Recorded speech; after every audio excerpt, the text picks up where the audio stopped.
Today we are going to solve exercise 4.2. Okay, so question number 1. First question. Use the symbol greater than, less than or equal to in the blanks. यहाँनिर हामीलाई blanks दिएको छ। यसमा हामीले कोहीमा greater than लगाउनु पर्यो, कोहीमा less than लगाउनु पर्यो, कोहीमा equals to लगाउनु पर्यो। त नानीहरूले यो सानो क्लासमा पनि पढेको छ। greater than लाउने, less than लाउने, equal to लाउने। त्यतिबेला चाहिँ हामीले नेचुरल नम्बर अरु नम्बर्सहरु यो डेसिमल नम्बर हैन अरु नम्बर्स नेचुरल नम्बरहरुमा पढेको छ।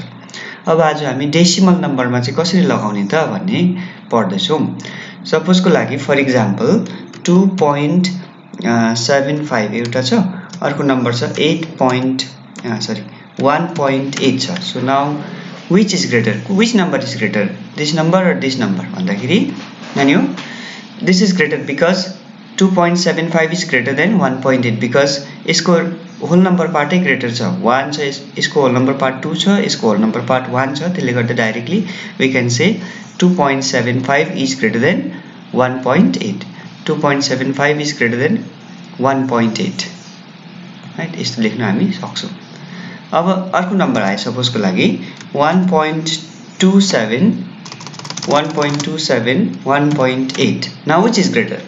भन्दाखेरि so in these two numbers, in these two decimal number, the whole number part is same. यसको whole number part 1, यसको पनि whole number part 1. त whole number part same भयो। अब decimal part हेर्नुपर्छ। अब first decimal number, decimal को first number, after decimal you have to check the first number. Here 2, here 8. Now which is greater? This number is greater. This number is greater. 1.8 is greater than 1.27. 1.8 is greater than 1.27. मतलब first में नानीहरुले whole number part हेर्नु पर्यो, after that first decimal part. अब अझ अर्को example म पहिला देखाउँछु क्वेशन गर्नु भन्दा अगाडि। 1.25 एउटा छ, अर्को छ 1.27. Now which is greater? In this case 1 whole number part same दुईटैको, फर्स्ट डेसिमल पार्ट पनि सेम। अब सेकेन्ड डेसिमल पार्ट हेर्नु पर्यो। Second decimal number after decimal the second number 2, इसको सेकेन्ड नम्बर कति छ? 7 छ। This is greater. 1.27 is greater than 1.25. Okay, 1.27 is greater than 1.25. Okay, next number अर्को 1.27 एउटा छ, अर्को छ 1.27. नाउ यसमा के लाग्छ? यसमा इक्वालिटी लाग्छ। दुईटै बराबर छ, त्यसले गर्दा इक्वालिटी यसरी गर्छ। अब हामी माथि क्वेशन, यो चाहिँ भयो एक्जाम्पल। अब यो एक्जाम्पललाई हेरेर हामी क्वेशन सल्भ गर्छौं। फर्स्ट मा छ ए मा छ 0.8 0.58 ओके, 0.8 0.58. अब नानीले याद भयो which is greater? 0.8 is greater. 0.8 is greater than 0.58 किनभने यसको whole number part दुईटैको 0 0, but the first number after the decimal is 8. In this case here the first number after decimal is 5, so 8 is greater than 5. That is why 0.8 is greater than 0.58. second number b मा छ 1.5 र 1.3. here also the whole number is same, but the first number after decimal is 5 and here the first number after decimal is 3. So 1.5 is greater than 1.3. 1.5 is greater than 1.3. right? C number ma 3.78 and 3.92.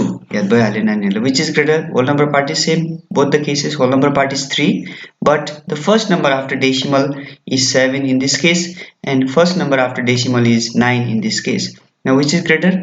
0.92 is greater than 0.78. right? 3.92 is greater than 3.78. See, next is D number. D number मा छ 8.256 एउटा छ, अर्को number छ 8.265.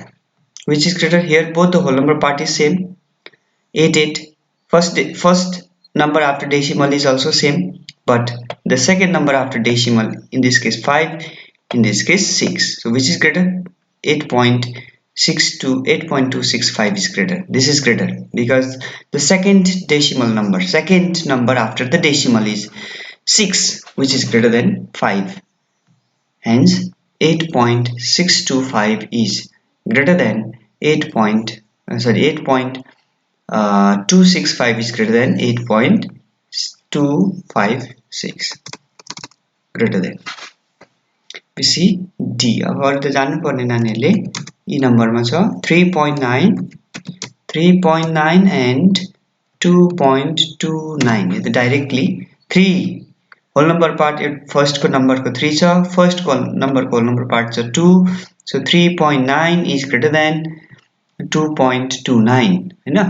3.9 is greater than 2.29. F नम्बरमा छ 54.5 अर्को छ 1.98. So which is greater? 54.5 is greater because its whole number part by 54 is whole number part by 1. So 54 is greater than 1. That is why 54.5 is greater than 1.98. Okay. अब त नानीहरुले बुझ्यो. फर्स्टमा नानीहरुले फर्स्टमा whole number part check गर, त्यहाँदेखि first number after the decimal check गर. त्यो पनि इक्वल भयो भने second number after the decimal हो त्यसरी हेर्नु पर्छ.